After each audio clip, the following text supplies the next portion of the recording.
لقمان حکیم خپل زوی ته ویل زویه له قرضې ځان ګوره. قرضه د ورځې ذلت دی او د شپې پریشاني ده. کوم سړی چې قرضدار وي، ګوره یو سړی داسې عزتمن سړی دی، محمد رسول الله مبارک چې وفات کېدی قرضدار و. صحیح حضرت عمر فاروق چې وفات کېدی قرضدار و. ګوره دا هغه قرضه نه ده چې دا قرضه یې اخیستې په دې ده چې ته بیا په ما پسې ګرځه، راسې په دې بازار کې خلکو ته ورکه خپلې روپۍ ورکه، د مسجد روپۍ ورکه، د مسجد ته دا د مسجد روپۍ دې ورکه، لا قسم په خدای که بیا جن ووینې.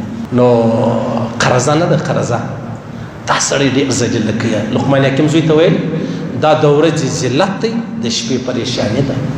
د شپې پریشان نه به، غمګین نه به چې الله په څومره لوی ازمایش و امتحان کې دی اچولی. او عجبه بله درته کوم، پیغمبر علیه السلام فرمایي دا قرضه نه ده، قرضه دا یوه جنډۍ ده. قرضه یوه جنډه ده.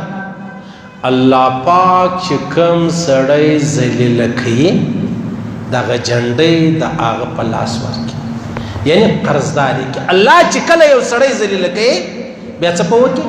بیا قرضدار کړي او بیا د قرضې. پیغمبر علیه الصلاة والسلام به ویلي یا الله اللهم ان نعوذ بک من الشرک والدین. یا الله ته ما له شرکه وساته او له قرضې مې وساته. قرضه صحابه ویل یا رسول الله شرک و قرضه دې سره یو کړو؟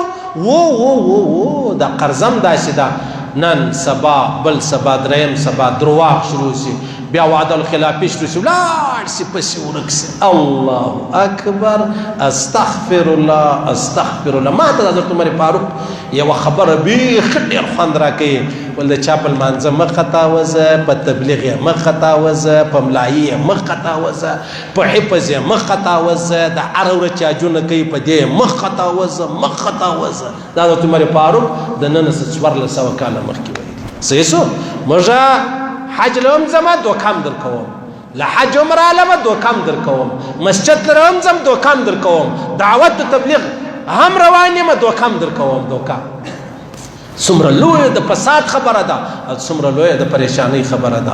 او پیغمبر علیه السلام به هر وخت دا ویلي چې یا الله ما له قرضې وساتې، ما له هغه قرضې وساتې چې په هغه کې بیا زه خوار سم، زه ستړی سم، زه ستومانه سم. یا الله ما وساتې. الله پاک دې هر مسلمان وساتي. کوم سړی چې قرضدار دی الله دې په خپل فضل په خپل احسان له قرضو خلاص کړي، په عزت دې الله خلاص کړي، الله دې نه ذلیله کوي. او کوم څوک چې د ورکولو اراده نه لري، د الله رسول فرمایي دا غل دی، غل دا غل دی. که څه ملا دی، که څه تبلیغي دی، که څه ماجد صاحب دی، دا غل دی. پیغمبر علیه السلام مبارک فرمایي. الله دې موږ ته ټول وساتي، الله دې هدایت راته وکړي، الله دې موږ ته توفیق نه راکوي چې زه ستا یې ورپې وخورم، ته زما یې ورپې وخورې، ته د ټول مخلوق یوه انم وخوره. الله دې توفیق نه راکوي. او که مې خوړلې دي یا الله ته د بخښلو لاره راته برابره کړه. یا الله ته مې د هغه د حق خلاص کړه. یا الله توفیق راکړه چې زه د هغه حق چې دی هغه ور ادا کړم.